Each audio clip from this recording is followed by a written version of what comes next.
Will the clerk please call the roll?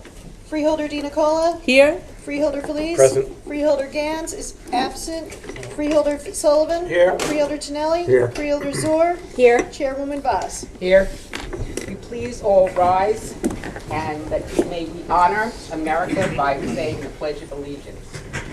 I pledge allegiance to the flag of the United States of America and to the republic for which it stands, one nation, under God, indivisible, with liberty and justice for all. Will you please remain standing for a moment of silence? The Board of Chosen Freeholders offers its condolences to Jane Linter, Director of the Department of Human Services, on the passing of her mother. The memorial for Mrs. Gloria Sigolini is occurring today, and as such, the Freeholder Board would like the family to know that they are in our thoughts and prayers. Thank you. I just want to remind everyone that tomorrow is Veterans Day, and there'll be many observances around the county, and I hope everybody makes an attempt to go and honor our vets. And for those of you who are interested, today, November 10th, is the 240th anniversary of the United States Marines. So we just want to call attention to the oldest branch of our military. Will clerk please read the minutes to be accepted? October 14th, 2015 is public session. Freeholder Felice absent.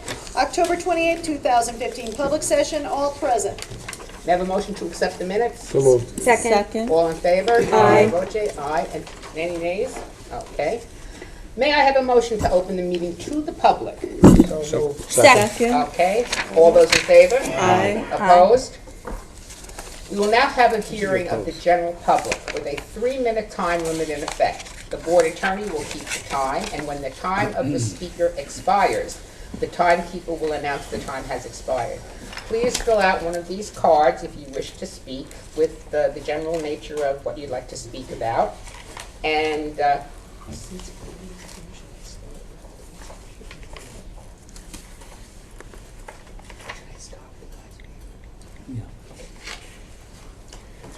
okay. David Calviello.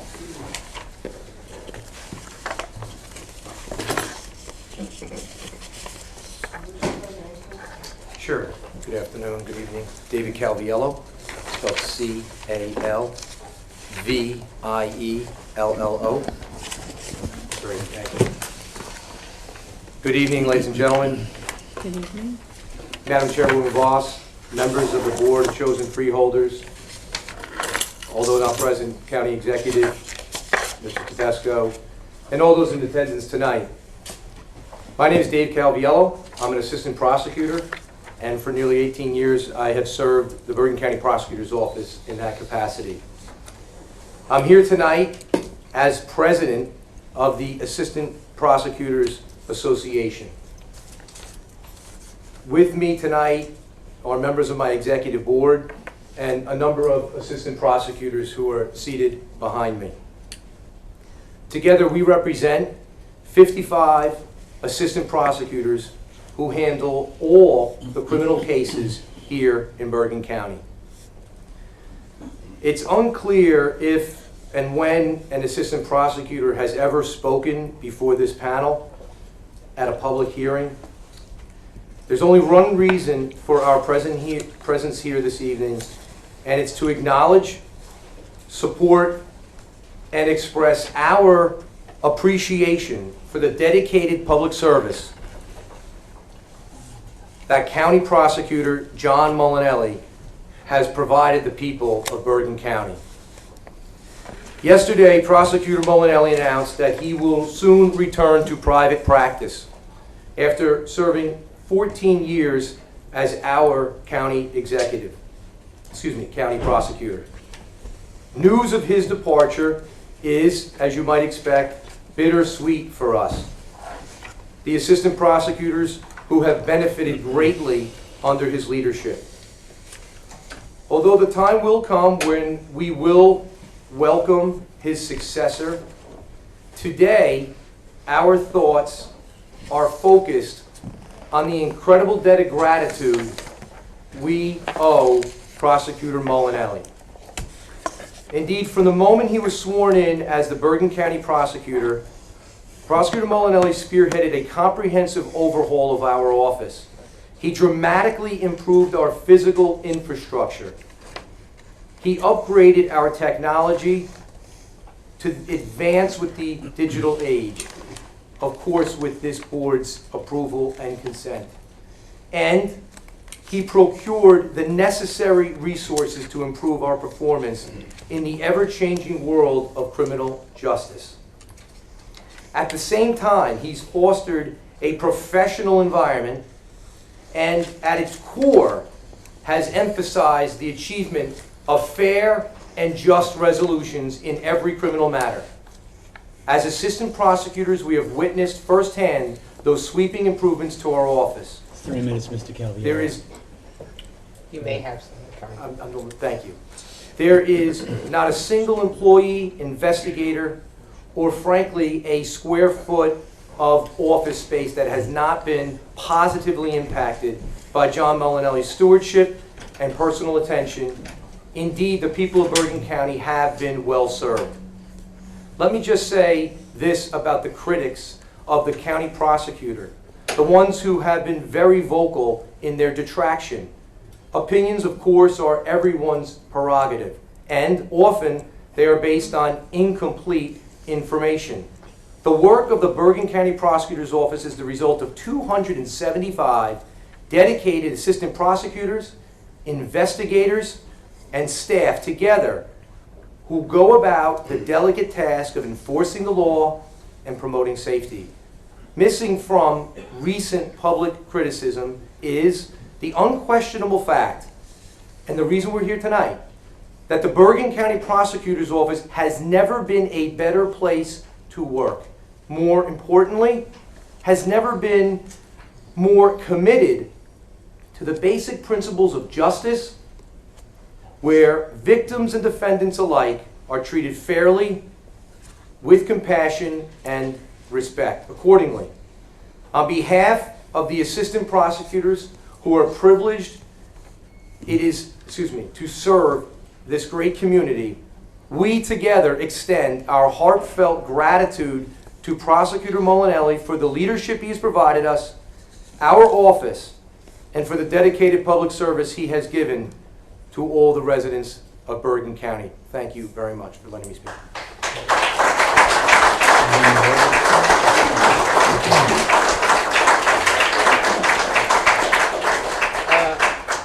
Michael Guzman?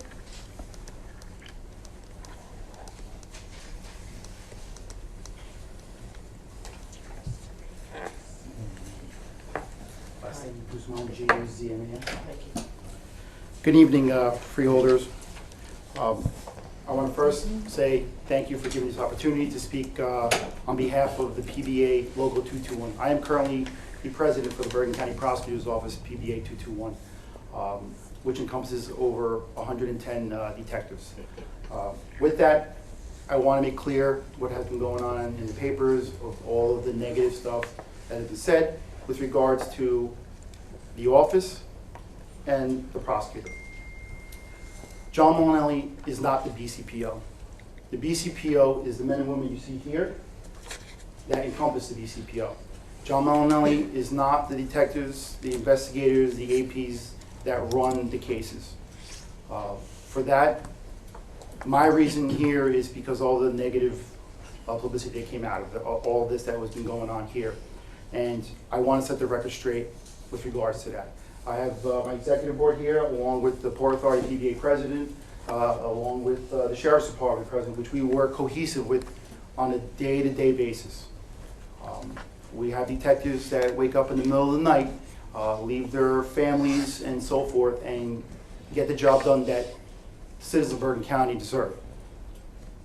With that being said, we cannot do our job, and we cannot do it to the best of our ability without the prosecutor, because I have been at his office numerous times asking for certain pieces of equipment, the latest and greatest.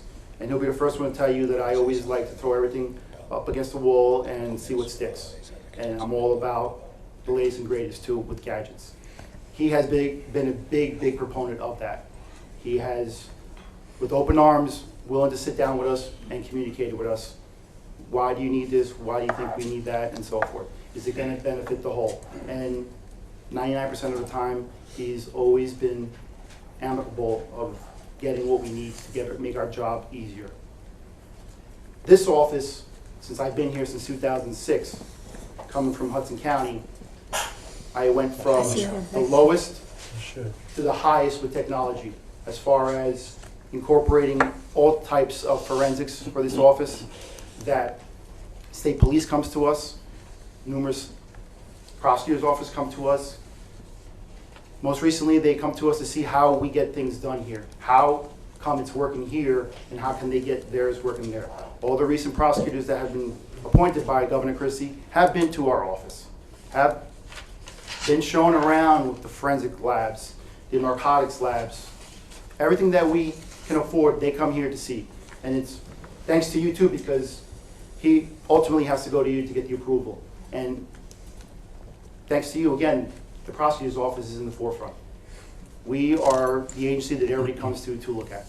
3 minutes, Mr. Guzman. Yes. You may have some more time. With that, I just want to make clear that the board of freeholders understands, and the public understands, that what has been spewed is not the BCPO. The BCPO is the members that come in and day out for the citizens of Bergen County.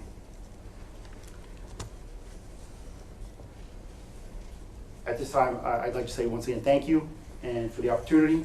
And John Monelli's on his way out. I'm not looking to change that. We are a paramilitary organization where we take orders and we move on. I'm hoping that the next prosecutor will come in and see the backing that he has from the local, from the assistant prosecutors, and downward, and of all the agencies in Bergen County. Thank you very much, and have a good night.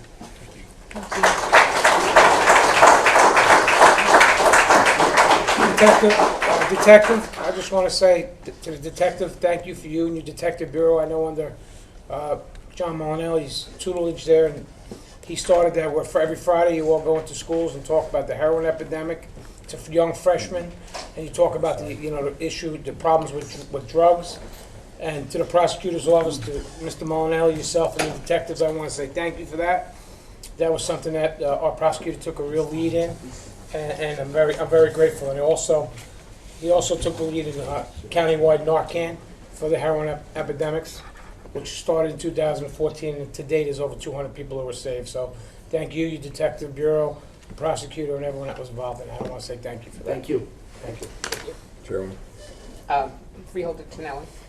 I'd like to just piggyback on Freeholder Sullivan's thanking you for your service and for the work you do. As a local councilman in a small town, I know the impact that Prosecutor Molinelli had just in North Arlington, working with our police chief, keeping us current, not just with equipment, but with training. We know how costly it is. We know small municipalities just can't afford to put out the product that we did without the assistance of Prosecutor Molinelli. And since coming up to the Freeholder Board, him coming before us, making the presentations, getting the equipment that's needed, doing the work that's needed, the police realignment that he was instrumental with. I know people are going to talk about that, but my dealings with him on a professional level, he was aces, and as far as I'm concerned, did a wonderful job. And I know local municipalities are very, very grateful for the assistance that not only your office, but also the personal touch that the prosecutor gave it.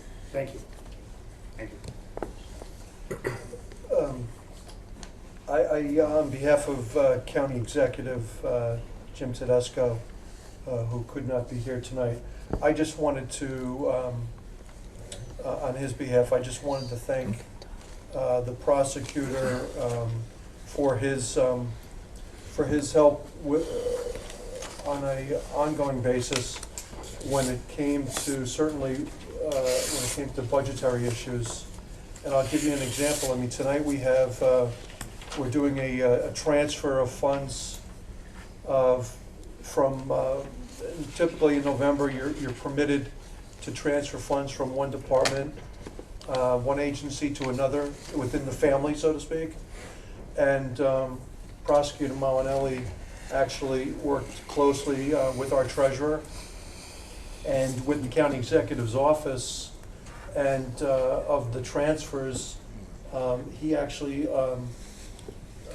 offered up the largest transfer out of dollars of $900,000. Which is going to aid some of our other departments and agencies that maybe had a shortfall up to this point. So I just, on behalf of the county executive, I wanted to thank the prosecutor for his assistance in this regard. It's very, very helpful when we're dealing with tight budgetary times, and he actually stepped up to the plate big time to help us down the stretch here. And I commend and thank all of you for your service. Thank you. And if I may just say a comment right after that. If not, that's fine. But I've seen a lot of the inner workings dealing with the prosecutor and the chief hand in hand in offices. The membership doesn't see that, but the 35 million, 32 million that was first in the forfeiture fund when I got there is because of the men and women before me doing what they do with cases and so forth and obtaining all that money, which fans out to all of Bergen County. I see the numbers, and that is something that the boss has always, and I call him the boss because he is my boss, the prosecutor has always been pro. It's not more of what we can get the prosecutor's office, more of what can we get that'll help the other agencies, that'll help us do our job easier. He just doesn't center it on the prosecutor's office, and for that I thank you for mentioning with the money issues. But I want once again thank you again for the time. As an educator, I have nothing but praise for the things that have come out of the prosecutor's office, because one of the big issues that we're dealing with is bullying, and bullying on all levels, from K through college. And he has done some wonderful things in terms of having you guys go out to the classrooms and talk to the kids about, how to counteract the bullying. And one of the things as an educator that I'm very interested in is the videos that were made, because we have had some very serious situations in our country with schools being impacted. And how do the police officers act in conjunction with the schools? How do the teachers act in conjunction with the police officers? And your office has made videos to really help these programs. And so I thank you very, very much, because this is getting to be more of a problem all the time, and being proactive as your office was is wonderful. Thank you again. Madam Chair, Thank may you. Yes. I just want to add, no, it's okay. And I guess this is to both you and to David. As not only chair of Law and Public Safety, but someone who began their career at the Bergen County Prosecutor's Office, I know full well how much goes on behind the scenes, and how much you're not allowed to play out in the media, and how much you're not allowed to disclose in a public setting, and which is why I've always been so vocal as far as this not being an appropriate arena for this to be heard and to be judged. What you guys do every single day leads the way. And as so many of my colleagues touched upon, whether it's being at the forefront on the heroin epidemic, as far as your internet safety outreach program, there's SNAP conferences that you run, which integrate schools and law enforcement and parents and folks who are involved in government, so that we can all be tackling those problems together. You guys are so much at the forefront of this, and this is due in part to the leadership that that has been at the helm. Prosecutor Molinelli has been exemplary in dealing with us, not only on the realignment and on the body camera panels and on the SWAT team realignments, but on so many other public policy initiatives, from the way he has utilized forfeiture funds, which I think led to us giving him the Taxpayer Advocate Award to a couple years ago, 2 years ago. To the way that you were responsive in dealing with the firebombing in Rutherford at the synagogue, and the way that you've reached out to the different diverse communities to make sure that they all had a seat at the table, and so that they felt like justice was being provided to all. So for all of that, we are grateful, I am grateful as a freeholder, but also as a resident of Bergen County. So I thank all of you who are sitting here in the audience tonight for what you are as the Bergen County Prosecutor's Office, and also thank Prosecutor Molinelli and wish him the best of luck as he continues on in what I'm sure will be a continued distinguished career. Thank you. Thank you. Okay. David? I've known John Molinelli for more than 20 years, and he is an outstanding trial lawyer, he is an outstanding prosecutor, and he's somebody who cares about the residents of Bergen County. He never hesitated for a moment to use forfeited funds when it benefited the people, not only of the municipality that asked for it, but also the people of Bergen County. In addition to that, he was a guiding light in the budget process. He appeared before me, I think, 12 or 13 times, and never pushed something off, was always willing to explain it, and if the explanation at first blush didn't seem to meet his own expectations, he'd go back and re-research it and re-present to us about what it was. This is a dedicated guy who is available 7 days a week, 24 hours a day, and I can't tell you how many times I've used his cell phone number to call when there was a situation. This was both when I was mayor of Fairlawn and, of course, when I was here as a freeholder. I hold John in the highest regard, even today, and would never hesitate in asking his advice on any subject matter. I will miss him as a prosecutor, but not as a friend. That has continued for a very long time, and I anticipate it will continue for a lot longer. Thank you. Ward? I'll just speak briefly to thank all of you for all of the work that you do each and every day. I don't have the experience that some of my other colleagues have. I do have a sister who was an ADA for a long time in New York City. I know that you don't get as many accolades for the cases that you, or the trials that you win, as much as for the headlines that you get for the trials that you lose. And that it does take a lot of work, a lot of investigating, and it's much more than an hour of Law and Order to put something together.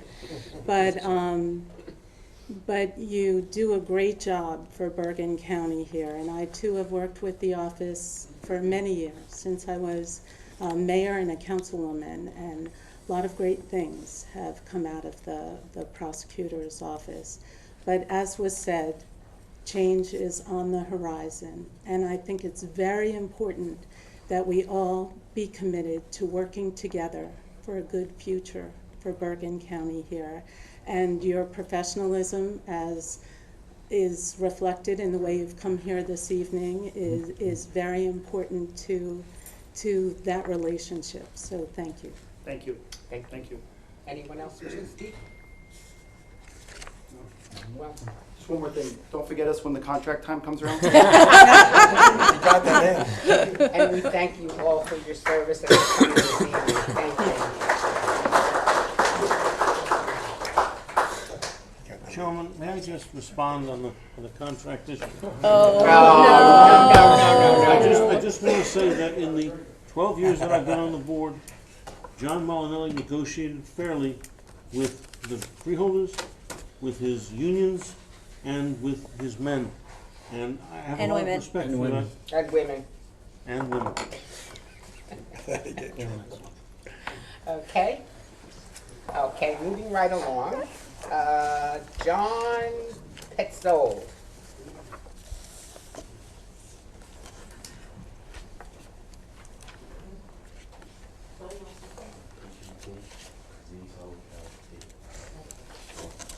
Good evening, freeholders. Thank you for the opportunity to speak this evening. I'm here in the capacity as the president of Ridgewood Junior Football and the boys program director of Ridgewood Lacrosse, and I'm here to speak on behalf of the hundreds of junior athletes we have to pledge our support for the land grant relating to the Shedler property.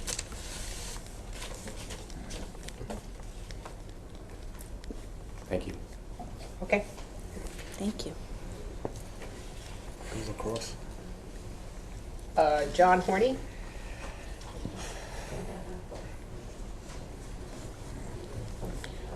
Let's make a yes column and a no column. H-O-R-N-U-I. Good evening, and thank you for giving me the opportunity to speak this evening. I'm opposed to the current plan for the Schindler property. Before the county approves the grant that Ridgewood is getting prepared or has prepared for Phase 1, I think it only makes good business sense that we have a complete understanding of Phase 2, 3, and 4, the plan, the budget, and funding to build the fields. The current design calls for the removal of most trees on 5 acres in order to build the fields proposed. Doesn't it make sense to leave 20 to 30 feet of trees, natural trees across the routes to buffer Route 17, and then build fields that can fit on the remaining space? I just asked the freeholders to make sure that we are looking out for the neighborhood, the Ridgewood sports organizations, and all involved in making the right decisions. Thank you. Thank you. Charlie Noyashi. I hope I didn't massacre that. It's okay. I'm sorry. So that means you did. N-O-W-I-N-S-K. Pronounce it though. How do you pronounce it? How do you spell? Nowinski. No. See? Good evening, thank you for the opportunity, freeholders. And I'd like to talk about the Shedler property, the grant that Ridgewood has requested from the open space group. I'm against right now for that money to be distributed to us, and I'm going to tell you why.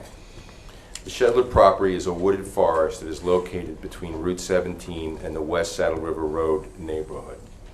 It is a natural noise and air pollution barrier to the homes located in our neighborhood.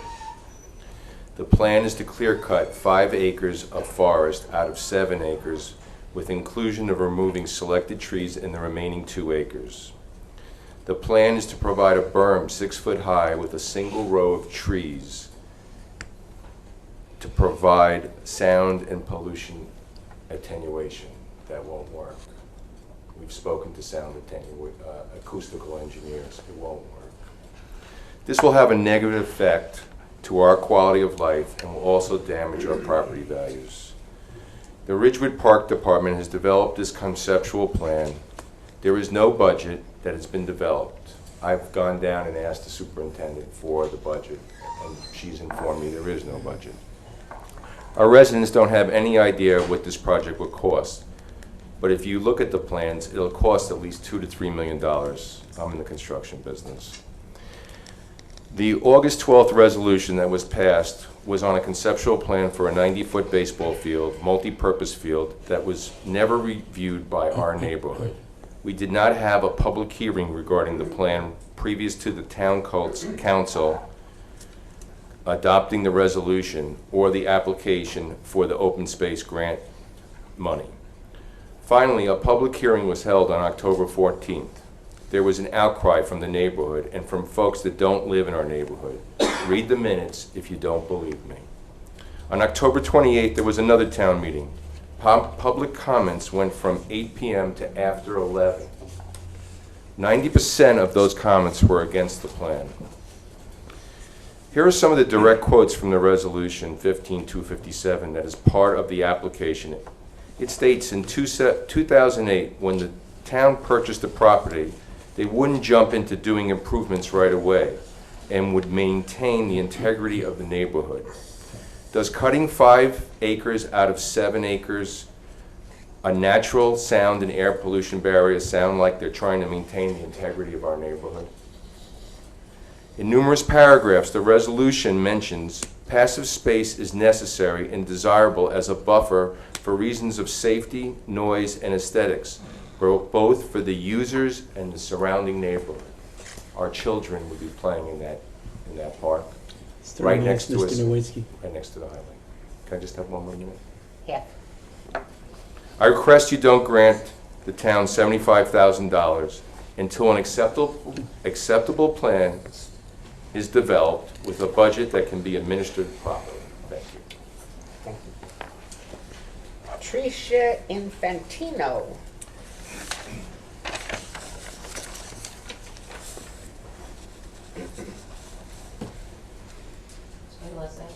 I-N-F-A-N-T-I-N-O. Dr. Voss, hi all, thank you for having me here today. I was at a meeting today when you were, and I met some of you others at other events. But I'm here today to request that you do not give Ridgewood the 75, can you hear me? Yeah. The $75,000 matching grant for the development of Phase 1 of the Shepherd Park. Why? There's no Phase 2 or 3. There's just this picture. Picture telling 1,000 words, okay. So, there's this picture of what they want to do. This is the Shedwood property. This is today. I asked my husband to Google Earth today. Can I pass this around just to show you what the Shedwood property is? What we're talking about, maybe? Okay, this is the Shedwood Park. This is an old one, but at least it shows you how difficult it is to get off 17 to go on the small West Saddle River Road. This is the Shedwood Park. This is today's Google Earth.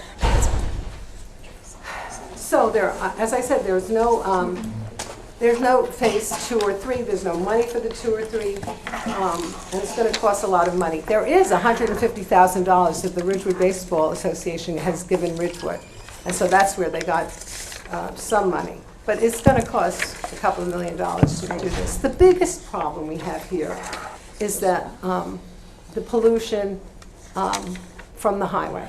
The Shedwood property is right on that highway. And right now, the state does not have enough money to give Ridgewood, to build a big wall. They had this idea of a 6-foot berm. We had an arborist in, the neighbors had the arborist in, who said this berm really can't work this way. It has to be a bigger, wider berm. It has to have more different kind of trees. You can't just put one tree on top because it won't grow. So we really need to be separated from the highway before you could put in some kind of field. Also, the neighbors were against the size of the field. The 90-foot field is overpowering. It wouldn't leave enough of the trees there to separate us from the highway. Also, we were planned to have some kind of passive part of the park. So the whole thing has to be worked out, I think, a whole lot better in terms of the finance, in terms of the design of the park, before I think you can go to Phase 1. Because if you go to Phase 1, you're giving money to knock down a viable 2-car garage, which right now is separating us from the highway, that garage. There's also dead trees on the ground, which you'll be pulling out. But those trees, actually, the arborist told us, keep us from hearing the highway. Once you have a good plan for how to separate us from the highway and the money to finance that, by the way, Ridgewood is going to be building a parking garage, is going to be taking out a $15 million bond, thank you. I just got excited talking to you. But anyway, $15 million bond. I don't know how they were going to finance the Phase 2 and 3. So I think this really has to be thought through before you give us the $75,000. It was $100,000 to begin with, but now it's $75,000. But the process was a little convoluted, but I heard that that's the way it goes. In other words, the Ridgewood passed the resolution August 12th. They applied to you on September 1st. They said they had spoken to the, pardon? That's 3 minutes. Oh, I got that. All right, please. Thank you very much for listening to me. Thank you. Thank you. Michelle Italia.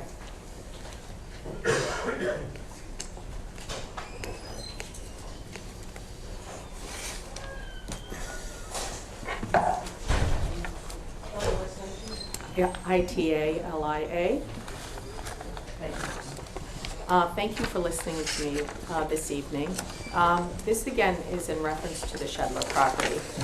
There is a very simple request that we are making, is to hold off on the Phase 1 donation from the open space to Ridgewood until Ridgewood administration gets its act together in figuring out how they are going to finance this particular park, which has a detrimental effect on the taxpayers of that community.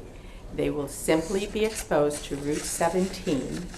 Nobody wants to buy a home that faces the highway, and that is one of the concerns. There are other concerns. There are health concerns that we have studies that can prove everything. My point is that the community originally was in favor of buying this land. They worked with it, but it was a misled. They were misled by the head of the Open Space Committee, Mr. Curry. Never did the members agree to put and cut that many trees down. They were basically wanted a park in that side of town They were willing to have something that would be small in participating and the need because they expected that to happen. However, there is no balanced approach to this plan that the Ridgewood Council has proposed, and it hurts some of the community members, and it does not live up to what the ideal and the goal of the open space was set for. That's not what the open space was originally determined to work for.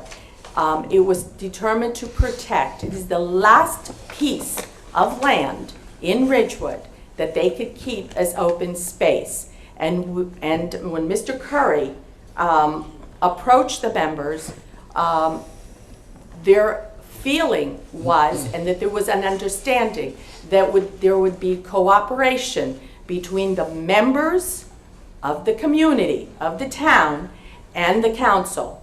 When this resolution was passed, it was a surprise, it was a shock to all the people in the town, because they had never expected to find out what the committee had, what the town and the council had decided to do without any input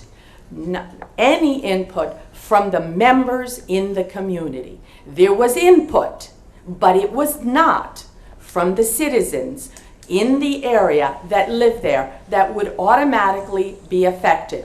You gave money on the Tabernacle Park, but there was a tremendous amount of impact.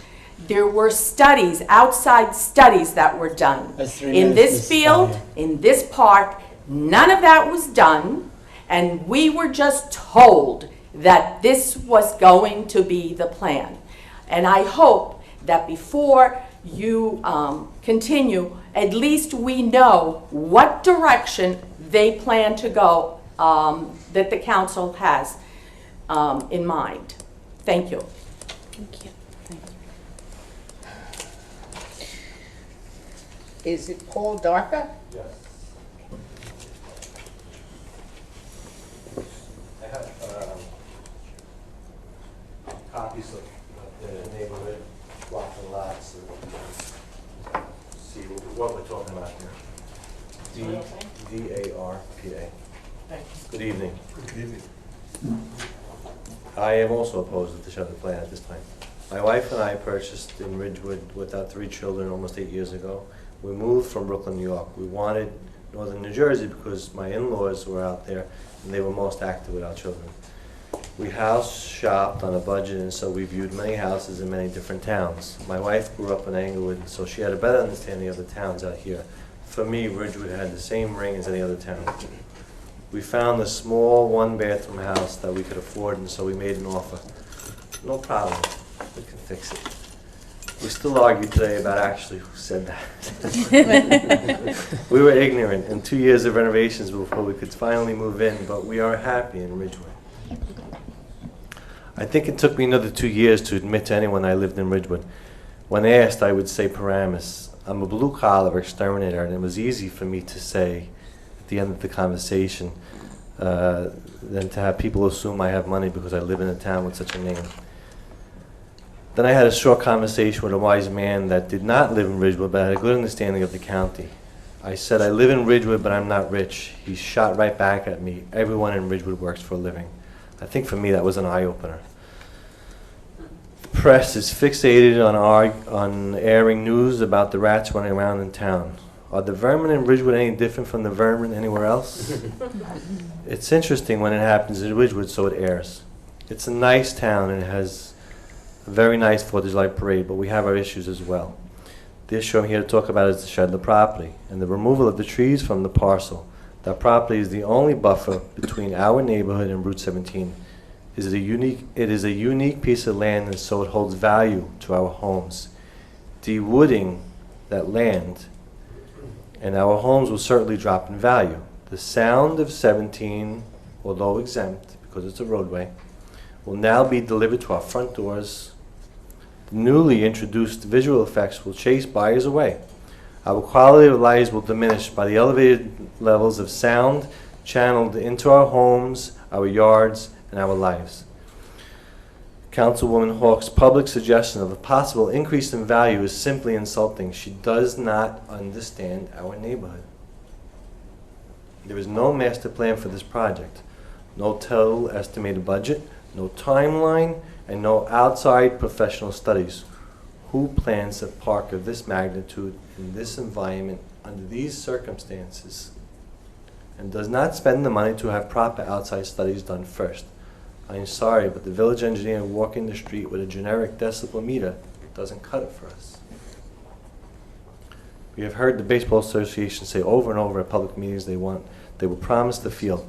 On October 28th, I heard for the first time council speak of a promise. Mr. Darby. Time? 3 minutes. Time? Your 3 minutes are up, and Okay. bring it to a conclusion. Thank you. Freeholder Tonelli, are you the chairman of Open Space? Yes. Okay, maybe we can have a meeting with you and the opponents and the pros for this and see if we can work out something? And in fact, So, Chairwoman, if I may, Yes. we have met on a few occasions, Right. and I did actually offer to meet in between our work session and public meeting tonight, but that wasn't a good time to meet. So they wanted to present some documentation to back up some of their points that they're making this evening. I'm hoping to meet with them very soon, hopefully this week, because it's a time-sensitive issue with Right. whether the trees get cleared or not. I know that there was a request made that I believe we fulfilled with the minutes from a meeting. Also, a letter went out from the administration answering some allegations that in the email of things that weren't done properly. I believe that went out as well. So I understand that the county executive would also offer an opportunity to meet with him as well. So we can meet offline and make sure that we schedule it. Okay. yeah, thank you, Freeholder. Thank you, Madam Chair. I mean, we would love the opportunity to sit down with Freeholder Tonelli or a staffer. We do have a gentleman in our office named Peter Vatsalis who works on issues like this, and we also obviously have the opportunity to reach down to our open space director, Adam Strobel. I don't know if you've had any conversations with him, but He answered the letter, I believe. he Strobel was the one who answered the letter. he We could, received today. yeah, could have been. I mean, that's what he's been doing for 25 years. So, but I think that would be a great opportunity. Okay. Just really quickly, I did express the last time we spoke is that, to my knowledge, I've never had a municipality or any residents ever come and say that they didn't want money for something that was going on in the community. So I did tell you this is a unique situation. Of course, I've only been here for 3 years, but I was also on the local level. Any town that I've ever known that it has applied, their governing body has applied on their behalf. I've never been in a situation where there's a tug of war as to whether the project should go forward or not. So that's what makes this unique, and I appreciate your patience. I'm trying to get you whatever you need to try and make a decision, whether it's on the government side or on your side. So Hopefully you'll set something Yes. up in the very near Yep. future. Sounds Okay? good. Okay. Okay, Karen Whalen. WHALEN.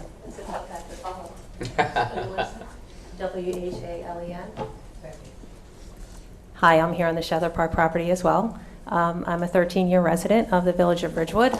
I've been a volunteer with my children in sports for all of those 13 years in the Village of Ridgewood. I moved to the Village of Ridgewood for the school system, not the trees. Okay, I bought my house on Paramus Road, right off the exit ramp of Route 17. I did used to have trees in front of my property that was clear cut for a strip mall and a new Starbucks. All right, it is what it is. I'm okay with it. My family still lives a wonderful life in the Village of Ridgewood. We enjoy the outdoors in our backyard as much as we possibly can. And I am in full support of this grant application. This Shedler Park property, proposed property, is less than a 10-minute walk from my house, and my kids would be thrilled to have the opportunity to have a park so close to our home. And, I'm a mom of 7 kids, and ranging in ages from 4 to 21 years. And I would love to see my 4 and 5-year-old little boys playing ball at Shedler Park. Thank you for your time. Okay, Anthony Barberas.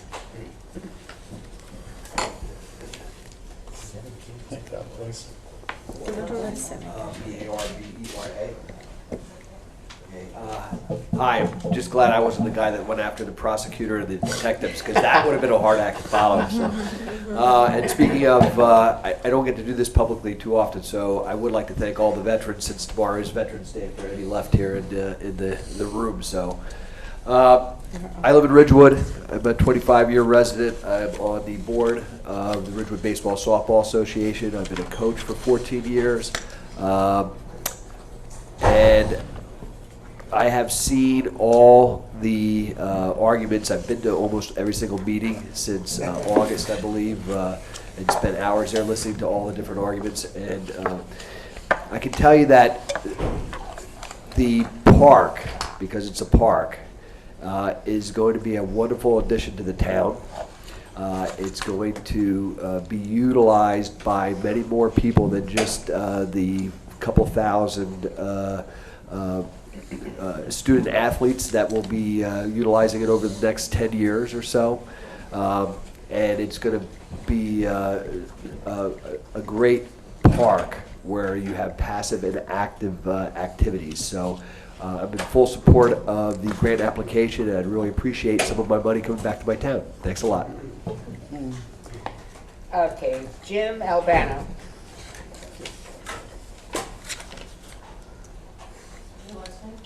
Albano, ALB, ANO. Good evening, and thank you very much for your time tonight. I'm a Ridgewood resident, 43 years, Ridgewood High School alumni, along with my wife and my 2 children. So I can tell you how much I love the town. Coming from Brooklyn, New York, big change, Brooklyn to Ridgewood. I'm proud to stand here before you. I am the president of the RBSA Association, the Ridgewood Baseball Softball Association. I've been there, I've been on the board for 14 years, I've been the president for the last 8. Our group has probably about 1,600 kids in it, which is one of the largest, if not the largest in the county, if not the state. We have over 300 kids that play alone on what we call a 60-90 field, which is a regular high school game field. We have one in the town. We lost one. When the Board of Ed decided to build a great track and field facility, it came at a cost of 2 fields, a 60-90 and a small 46-60 field. Again, over 300 kids trying to play on one field.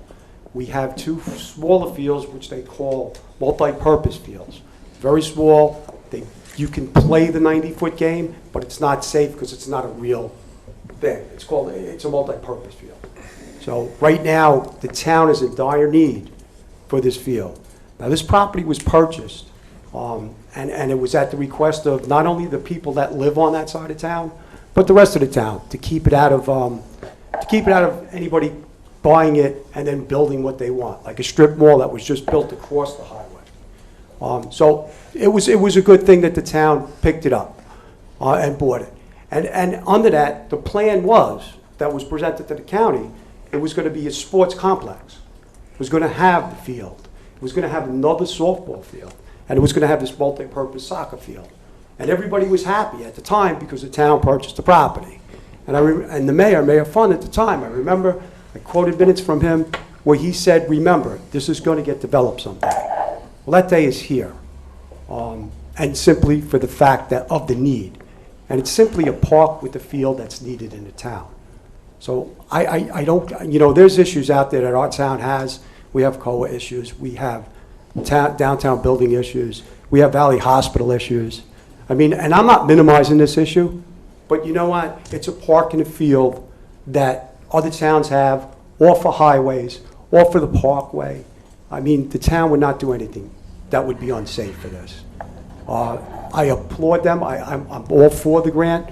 And just so you know, if they don't have the money, Ridgewood at one time built a field, we had a turf field built because we needed it. The sporting groups and private money raised over $800,000. We are in the midst of already. Excuse me? 3 minutes. Okay, we raised $800,000, no town money, and nothing for the Board of Ed. We're in the midst of now trying to donate and get our donations up for that. I want to thank you very much for your time, and I appreciate all that you do for the town. Thank you. Madam Chair, if I could Yes. just say that I was on the open space for a couple of years, and there were a couple controversial issues that came before the board, and it's very important to the community to how the money's spent, and whether it's to be spent or not, and the changing of the community as a whole. I have the greatest faith in Freeholder Tonelli and with County Executive Tedesco that they're going to listen to both sides and to make the appropriate suggestion, because this is a Ridgewood issue in many respects. Whether we gave money or not give money, they may continue to do what they're going to do. But certainly, with the leadership of Steve and James, I think that hopefully that there could be some meeting in the minds of the two groups, because it seems like there's two completely different sides of the equation here. So, Steve, I know you'll do a great job with this project. We get to vote on this as a totality at the end of this whole process, and I'm sure the county executive, with your help, Dominic, will get this accomplished. Thank you, Madam Chair. Kim, are you okay? Can you go a few more? Okay, we'll finish up the Schindler. Susan Clayville. Good job.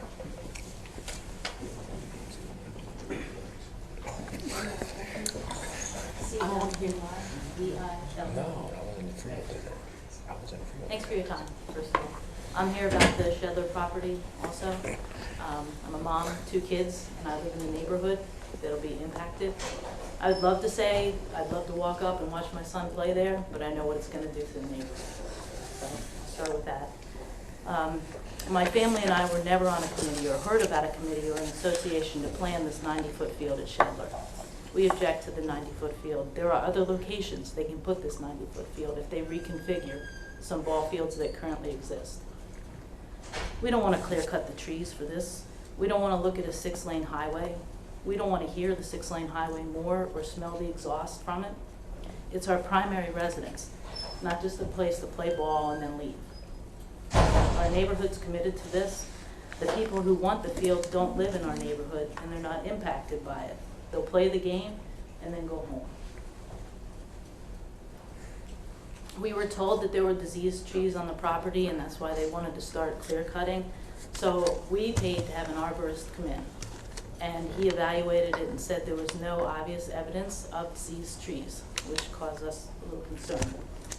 He also said the barrier in the drawing isn't sufficient and won't do much for blocking out the air pollution, the noise pollution, or the sight of traffic going by. I'm also concerned about the air quality when you remove the trees from the neighborhood. I'm concerned about the air quality for the kids running next to a 6-lane highway. Have there been any studies done to protect the kids with this? Not yet. I'm going to read to you one of the articles from the National Resources Defense Council. And it's in recent years, scientists have shown that air pollution from cars, factories, and power plants is a major cause of asthma attacks. Studies also suggest that air pollution can contribute to the development of asthma in previously healthy children. In fact, one recent Los Angeles study found that 8% of childhood asthma cases were a result of living too close to a major roadway. Please keep the barrier, some barrier there. One person already mentioned a 30-foot barrier would protect us. Hold off on any funds until we have these professional studies done to protect us, to protect the kids.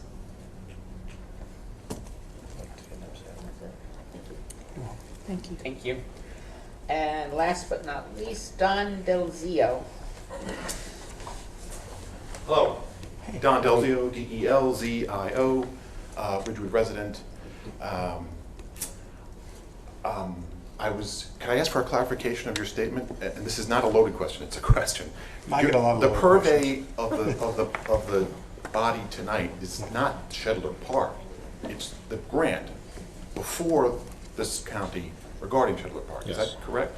Yes. And it's not before us tonight either. No, no. Well, I'm sorry. It's not before us tonight. No, at some, Madam Chair, at some point, the recommendations of the open space will be brought to us, and it will go through the county executive's office, and then present it to us, and then we'll vote up the grants for all the communities, not just. Right, we're one of many. Right. So at that point, we, as an entire freeholder board, will vote on the grant. On the No. grant. Well, I'm sorry. Please. Yes. The way it works is there's a volunteer board, open space board, Yes, sir. that I vote. I actually am a voting member. As the freeholder mentioned earlier, in prior years, he was voting member. That application goes before that board.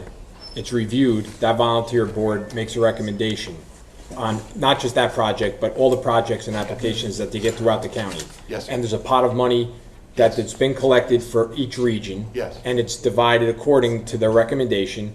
That comes before this board, after it's reviewed by the administration, that comes before this board for an overall vote on the allocations for that money.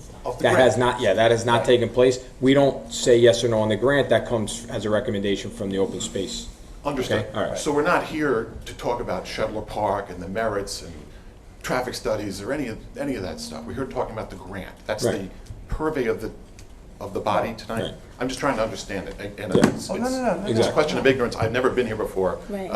That's okay. And Come again. well, it's an interesting. I didn't know half that stuff that the. I'll be brief, and I'll keep this to 3 minutes. I'm trying to put myself in your shoes. You're sitting here saying, this is silly. Why are these people here arguing against receiving money? It's not. It's silly, but it's really. And this will be the only statement I make that's my opinion, and I'm going to make some factual statements. It's kind of a desperation situation. Fact. This Schindler Park issue has gone before the town board 3 times. We've gotten 3 resolutions, successful resolutions. We have 1 more resolution to go, and then this is an approved situation, regardless of what happens with the grant, yes or no. 1 more resolution. You have a group of neighbors that are pretty much here on pretty much 100% NIMBY objections. That's a fact. It is a fact that for the last 4 years we have been fighting a whole host of moving targets that they've thrown in the path of this project. That's a fact. The historical house being the most prominent objection. The historical house is not an objection anymore. It's just a straight kind of NIMBY issue. Fact. The plan to develop the park has undergone hundreds and hundreds and hundreds of revisions just in this calendar year. I am familiar with every one of them. I've been involved with this Schindler Park topic for going on 7 years now. There was, as Ralph Curry, the head of Open Spaces, a well-respected gentleman in Ridgewood, said, there was a series of public hearings, which were stated tonight that there were no public hearings. There was a series of public hearings, fact, in 2012, before the entire community. The community had ample opportunity to talk, speak, vet the process. All that was done.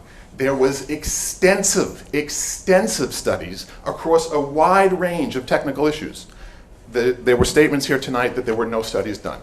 You also, that's a fact. You also heard some of the neighbors here talk about the fact that they reference studies that they have done. They have done those studies. They mentioned a professional arborist has looked at the property. If they could bring that study up and show it to us, that would be the first time we've seen it. That's a fact. Ridgewood has thrown considerable resources at this thing among their professional staff. Engineering, traffic, police. There's a long list of professional people with certifications a mile long that have looked at this thing. I'll finish up here. Those are the facts concerning this property. Regarding the grant, I'm in support of the grant, if that wasn't obvious. The grant was done properly, procedurally correct. I'm the one that delivered it here to Hackensack myself on the morning of the 2nd. That's also a fact. I support the grant. Thank you. Thank you. Okay. Claude, please stop. Thank you for allowing me to I also support this. You still have 3 minutes, Claude. Yeah, I'll try to make it in 3 minutes. Okay. Claude Beanstock, Fair Lawn. First, I want to say the problem with the synthetic marijuana has to be dealt with. It's very serious. I got a call from a Ridgewood resident, a very concerned Ridgewood resident. I live in Fair Lawn. I know nothing about this issue. She suggested I come to the meeting in Ridgewood before the council, and I did speak, and I addressed the council and the public of Ridgewood. I want to protect the property values of the homeowners all over Ridgewood, and including that section. I have 42 years experience in real estate sales. I am the best agent in northern New Jersey. I was not there in Ridgewood to solicit real estate listings. I was there to speak as a private citizen. I do not represent the real estate industry. I want to protect the property values, and I suggest the Freeholder Board and the Mayor and Council in Ridgewood make the right decision, because if there's too much traffic and too much noise, people will not be able to sell their homes. And if they do sell their homes, they're going to lose hundreds of thousands of dollars. And I don't want to see that happen. I cannot make this decision for the mayor and council. I just suggested that they do the right thing. And the public was listening to me, and I urge the public to cooperate with the council, with the Freeholder Board. Maybe there could be some committees where they could decide what's the best course of action. I'm not an expert on this park situation. I know nothing about it, and I'm not coming here, saying that I'm 100% expert. I'm not. I'm a concerned citizen, and I want to see the people be able to sell their homes and have people buy homes in that area where if the house should come on the market. But people will not be able to sell their homes. I will not be able to protect the property values in Ridgewood. I was working real estate in Ridgewood today. And I know the people of Ridgewood are very educated, and they're concerned about their children and recreation and all these issues. I want you to do the right thing. I am very concerned about this issue. And even though I don't live in Ridgewood, I live in Fairlawn, I want to see the right course of action take place. And I'm not suggesting you have to make an immediate decision right this minute. I want the Ridgewood Council and the people of Ridgewood and the Freeholder Board to do the right thing. Thank you for allowing me to speak on this issue. Thank you, I appreciate it. Thank you. And is it Morris Durfee? Mr. Durfee? Okay. Couldn't read your first name. Sorry, Edward. Okay. Durfee D's and David U.R. F is in Frank 2 E's. Happy birthday, Marie. Thank you. 240 years of service in our Marine Corps. Yes, ma'am. Good evening. Nice to see you. Yes, thank you, Mr. Gass. It's good to see you as well, fellow pneumicist of mine. I come today as a public volunteer. I was appointed by this board, I believe 2 years ago, to the Licata board here in Bergen County. And the Licata is the Local Action Committee on Alcohol and Drug Abuse. And we have been struggling to get our new members certified by the board for almost 2 years now. So it's not necessarily this administration, but it's been an ongoing situation with the previous administration as well. And I come to you as just a member of Licata. I don't have any standing in Licata. I just know that we are not able to certify our minutes because we do not have a forum. We're not able to make any really, we voted to approve the budget, but technically I believe that we probably should not even have done that because we didn't have a quorum. So my main concern tonight is that maybe not all of you are aware of this. Okay, I believe that Mr. Felice, when he was on that committee a while back, brought this to the board, and I believe Mr. Sullivan has been approached as well. But I'm not sure if the entire board knows, and that's my reason for being here tonight, to bring it to all's attention, because our hands are tied, and it's, we're stepping up as volunteers, and we just feel like, what are we doing here? In the meantime, the money's just coming in, the money's going out, and it's not necessarily, not saying that it's not going in the right places or anything, but we're just concerned that we're not able to govern as concerned volunteers. Sure, yeah. Thank you for your comments. You'll be pleased to know that we have, I guess, three full meetings left, and we do have some work sessions in between. But our staff from the county executive's office, we do have 2 staffers that work on board appointments. And in fact, they have been, over the last week, they have been reviewing each of the lists again. And it is the intent to submit to this board, because these are appointments that are advising consent, resolutions to not only to fill the needs that you have on your board, but we're also looking at, you know, a host of other boards where, you know, where we have issues with quorums because folks are either not attending or they just, you know, they've lost interest and whatever. So we are, you know, we have received, you know, we've done our advertisements and we've received a number of resumes, and we should be seeing on these next few meeting agendas resolutions specifically to fill some of these vacancies and to make reappointments and to maybe bring some new blood and some new energy to some of these boards as well. Thank you. If I could, our guidelines had called for us to pre-approve those appointments, you know, or our you know, the need, because we are specialized. Correct. As regarding, you know, our, you know, the community, you know, as far as those in drug and alcohol problems. Is that going to, you know, the resumes that we've already approved and submitted, are they in consideration? That is, you know what, I will, the Chief of Staff, Michelle Diorgi, she basically is our point person on the appointments. But I know that that they were having meetings to discuss those board appointments as we come down the stretch. So I will double back with her because you're right, different boards have different requirements in terms of how the appointment process works. Some of them are just, you know, we receive a resume, we advertise as per the ordinance, advertise, receive, and I'm sorry, Kim, and make an appointment. Others, the process is an extra step or two.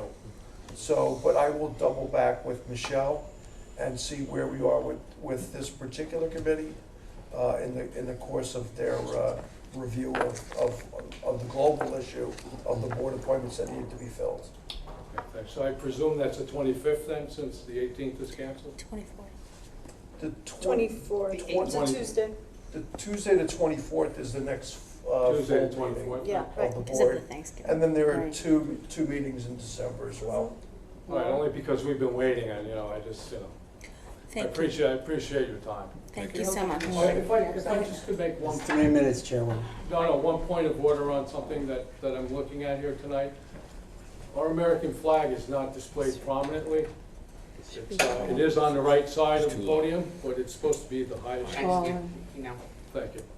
Yeah, thank So you. more what?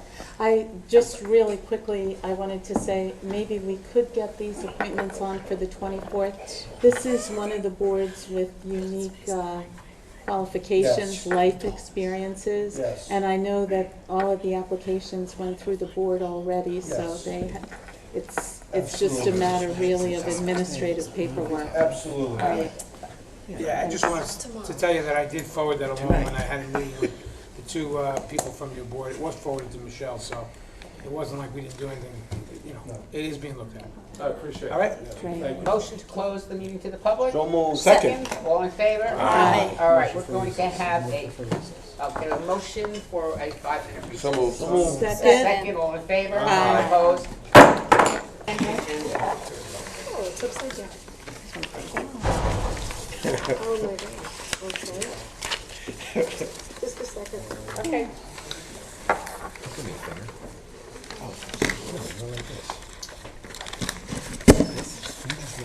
Okay, resolutions of consent are 1241-15, 1246-15 through 1267-15, 1269-15 Madam Chair, did I say something wrong? 1274-15 and 1276-15 through 1292-15 and through 1303-15.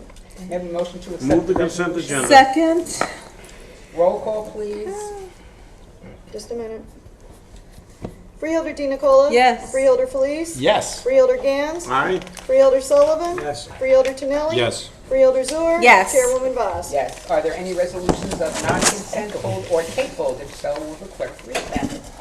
Pulled was 1278-15, 1275-15, and 1293-15. Okay. Will the clerk please read ordinance 1530 by title only?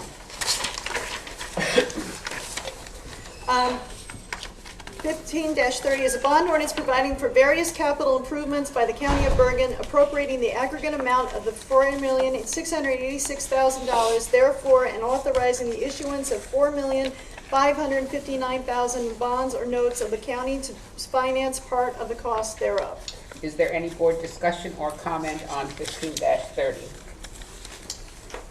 Motion to introduce 15-30 as read by the clerk. So moved. Second. Okay, roll call, please. Freeholder Di Nicola? Yes. Freeholder Felice? Yes. Freeholder Gans? Aye. Freeholder Sullivan? Yes. Freeholder Tonelli? Yes. Freeholder Zur? Yes. Chairwoman Voss? Yes. Ordinance passes first reading. And am I assuming correctly that people want to do reports? There's been no motion, Chairwoman. Okay. Okay. All I'm going to say is keep it pithy, okay? Pithy. And You want to define that? Is that a No, minute, no, 30 these- seconds? keep it germane and succinct, okay? And try not to go over 3 or 4 minutes. Okay. Freeholder Felice. I just want to congratulate Tracy Zur, Steve Tonelli, and Tom Sullivan for a well-earned victory and to serve the people of Bergen County. Tom, you have to run again next year. Yeah. But you're an old pro at that. So certainly the people have spoken, and there's no more difficult job than being in elective office and working throughout the county for as many months as they've done. And we've all been there, and we know the hardship involved and the sacrifice. We're called to do this, and it's kind of an interesting hobby that we have, if you want to call it that. So again, congratulations to Tom and Steve and Tracy, and I look forward to working with you for at least the next year, certainly. So that's my report. Thank you. Thank you. Freeholder Di Nicola. Thank you. I too want to congratulate my colleagues, Tracy, Steve, and Tom, on their winning the election last Tuesday. I know we said that at our work meeting last week, but we'll be working together for another year, and I look forward to that. And as John said, 3 of us here will be running for re-election next year, so onward. But it is important to note that democracy always wins. And that leads us into tomorrow, which is Veterans Day. Today being the 240th birthday of the United States Marines, as we mentioned, and Veterans Day being so important in acknowledging why we can celebrate democracy in this country. And I think even our sheriff's officer this evening is a veteran. So thank you, sir, for your service as well, and everyone who has served this country. We've had a number of events already in the past week. We had the Salute to Veterans in Peterborough at the Aviation Hall of Fame on Sunday morning to kick off the week, which was great with the District 36 legislators. We had a women's makeover reveal, which was about women veterans who were nominated by family and friends for overcoming challenges of returning to civilian life. And then the last thing was last week we had a public hearing here in Rochelle Park, a task force that was put together by the New Jersey General Assembly and the Senate, overseen by the Department of Military and Veterans Affairs, to investigate the way veterans are treated by the judicial system, particularly with events and experiences that involve PTSD. So there's still a lot of work to do in supporting veterans and satisfying their needs. And I think, and I know we all agree, it's incumbent upon every citizen, but especially us as elected officials, to do that. Thank you, Madam Chair. Thank you. Freeholder Gantz. Thank you, Chairwoman. I'm going to talk about veterans as well, but I'm going to wait a minute and congratulate my colleagues on their brilliant wins on Election Day. I shared some of the time with you on a campaign bus, and I have to say that You're scarred for life? I'm not emotionally scarred, but I will say that I could do without it for several months to come. Tom, count on me in the fall. We weren't on that bus, John. You're driving.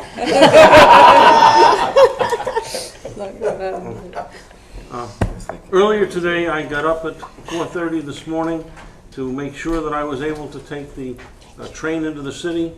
I went to the United States District Court for the Southern District of New York, where I accompanied Dan Zwillenberg from the County Counsel's Office as he was sworn in as a member of the Bar of the United States District Court for the Southern District.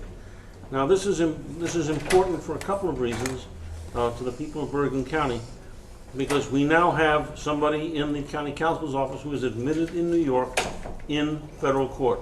And there actually is a case right now that is not being referred to outside counsel, but which is going to be handled by this individual. And I was proud to be both his sponsor and also to stand with him as he was sworn in by Judge Keenan. Now, I told Dan that back when I was admitted in the Southern District, which is more than 30 years ago, the judges actually would ask you if you knew the federal rules of civil procedure, and then occasionally the judge would say, all right, you say you know it, explain Rule 12. And perhaps it was not the right thing to say to Dan before he heard the first question from the judge. But the judge did say that they stopped doing that last year. And I'm glad, because I don't remember what Rule 12 is myself.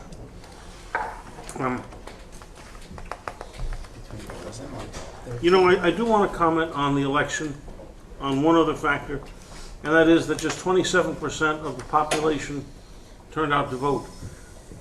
Now, those of us who have heard lots of commentary on this in the past 90 days know that 27% is a low number, but it's a lot higher than many of us thought.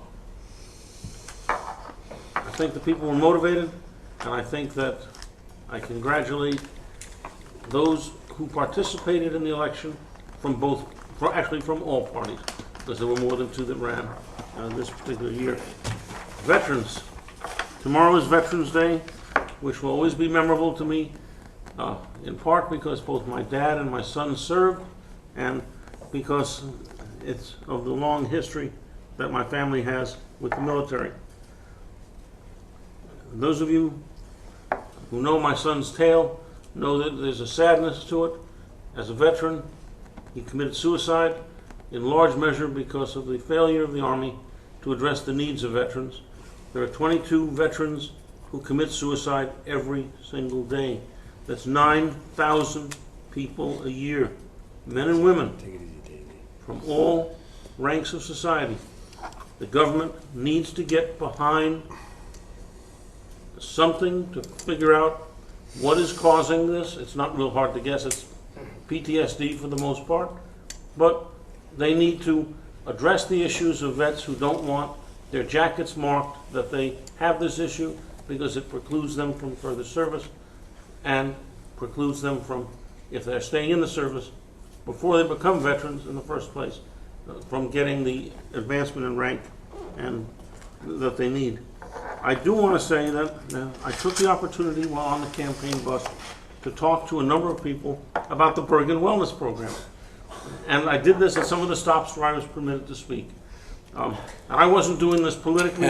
I was doing this to just say, guys, you're telling me that you have a dog or you have a cat. The cat needs medication. Here's a discount card that actually allows you to save 30%. Mimi the cat, on her diabetic supplies before she cured herself of diabetes, saved 30%. Cure yourself. Oh, John, this is the most unbelievable thing. Cats can cure themselves of diabetes. Humans can't. Mimi the cat went from insulin dependent, using Bergen Wellness Card to save 30%. Instead of $300, $210 for the insulin. But she's off insulin now, and she's a 16-year-old cat, going to be 17 on her next birthday, and she doesn't need to take insulin anymore. And it's not like she's running, exercising, and doing other things. I'm doing that. I'm taking therapy at the Kessler Institute and having a ball, exercising, learning new motor skills with my hands, and learning to enunciate my words so that they are much more clear and non-mumbly. Freeholder, what is the website for the Bergen Wellness Program? Oh, I'm so glad that you asked that question. I almost forgot. You can get at www.county.bergen.nj.us.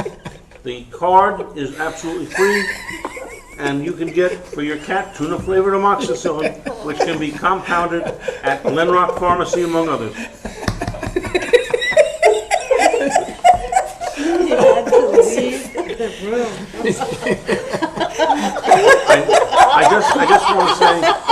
I just want to say, Mr. Florio, that I thank you for asking that question, because I have been remiss in not giving that address and giving Frank Fuchs the opportunity to insert it into the team.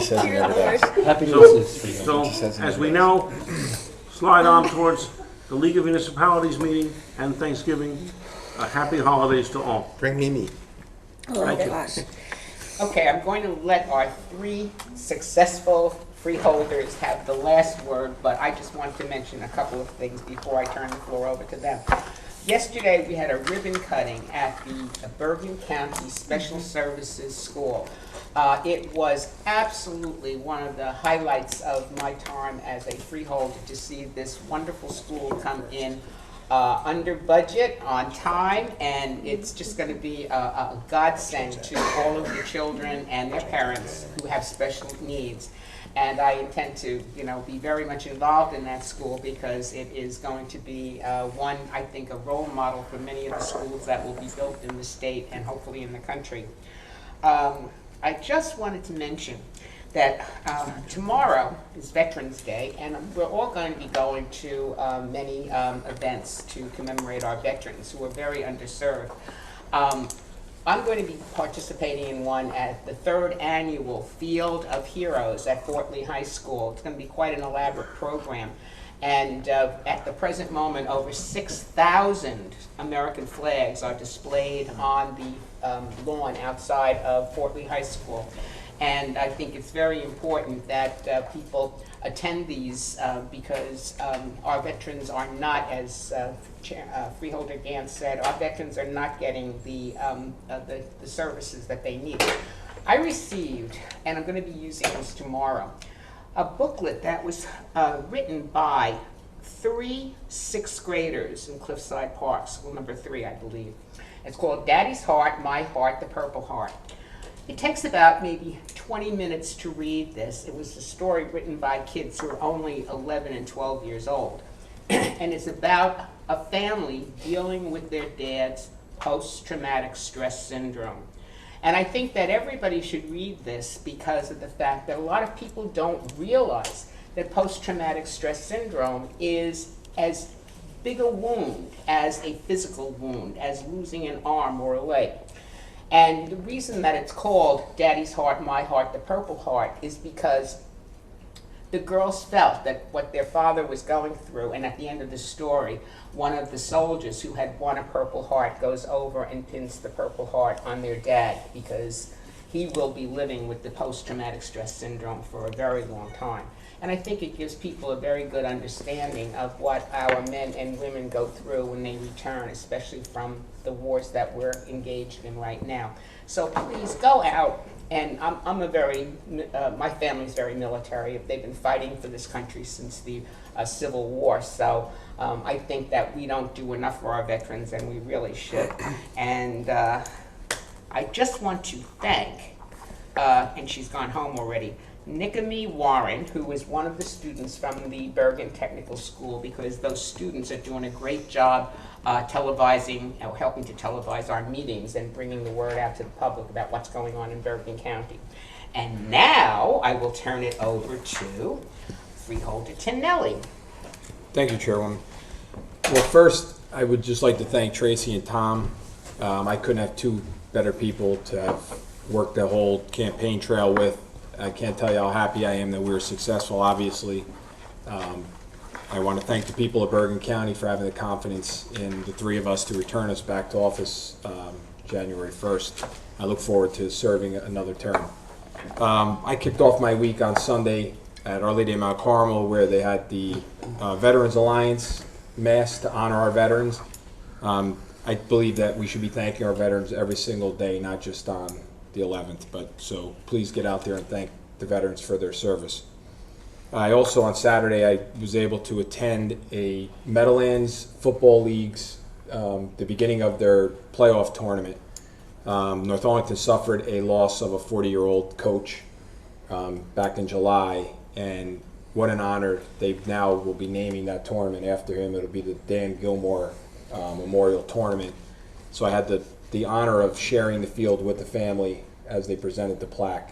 It was a very touching moment, and Dan was just one of those guys that loved kids, loved being with the kids, participating, coaching, and he's sorely missed, but like I mentioned to his wife, that his memory will live on forever. Hundreds and hundreds of kids will go through that program and hear the name Dan Gilmore and know what it means.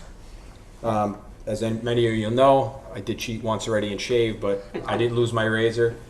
I'm not shaving for Men's Health November to bring awareness to men's health and cancer. So hopefully I can last till December 1st. Thank you, Chairwoman. Thank you so much, Madam Chair. First, I want to thank all of my colleagues here for their really wonderful, kind words, and my running mates. I couldn't have had a better team. It is an arduous process, as we all know, to run in 70 towns, and the fact that the voters of Bergen County had faith to put us back there really was heartwarming and humbling, and the whole slew of emotions that I don't even have enough words to describe. But I also want to thank the so many people and congratulate the so many folks at the municipal and the school board level who put their neck out on the line to vocalize their opinions and then be part of this process. Whether you won, whether you lost, you're a winner for being involved and engaged and wanting to make a better community. So thank all of you for your contributions that you will continue to make in your communities, and we up here continue to pledge to work with you so that we can all be on the same page moving Bergen County forward. You know, if we need a reminding after this exhausting campaign of why we do this, there were not only was it the ribbon cutting at the Special Services School District to remind us of why we do this, but two of the ordinances that we have, two of the resolutions on the agenda this evening kind of speak directly to some of the things that we've been moving forward. First was the resolution we voted on tonight about putting advertising on the school buses. on the community transportation buses. This is the kind of innovations that we're going to need to continue to engage in so that we can afford to provide more services in Bergen County, so that we can continue to provide the high quality care as far as so many different challenges that we're going to face in the coming years. So congratulations to all of the minds who went into moving this resolution forward. And also 1272, which we put forward tonight as well, what we did with Hillsdale, where we are going to be building shelters for our commuters. And this is a collaborative effort between a local municipality, county government, and New Jersey Transit, once again trying to make the lives of Bergen County residents better, making the commuters, accommodating commuter needs, and that's something that we are going to need to be doing going forward. So, if I talked about all the events that we went to this last week, I would not be pithy, as I've been instructed to be. Got the message. But I really do want to thank all of you for the privilege of working with you every single day. And I'm very thrilled that we'll be able to have the opportunity to do so for the next 3 years. And Freeholder Sullivan. Yeah, thank you, Chairwoman. First, I want to thank the residents of Bergen County for electing me to represent you on the Freeholder Board. It is an honor and it's a pleasure to serve everybody out there. I want to thank my running mates for keeping me going when I was tired, which wasn't often, but it was a few times that they pushed me. And my colleagues here for the kind words. I promise not to use it against any of you in a debate. I promise that. But really, most of all, I want to thank my wife and my family for really giving us the support. And everybody up here knows that we need the support of your family to do what we do. And if it wasn't for my wife and my family making the sacrifices, I certainly wouldn't have been able to make the sacrifices to serve. So I want to say thank you to them. Also, I did just want to say I did visit a few senior centers, and I had the pleasure of handing out lunches, and that's always a pleasure. We were Elmer Park, Bergenfield, and Hackensack. So I want to thank them for inviting us there. I also want to congratulate the Bergen County Special Services School District, which everyone's mentioned here this evening. Chairwoman Voss mentioned how it was under budget and on time, and that's thanks to the Bergen County Building Trades, people that built that and really did a fantastic job.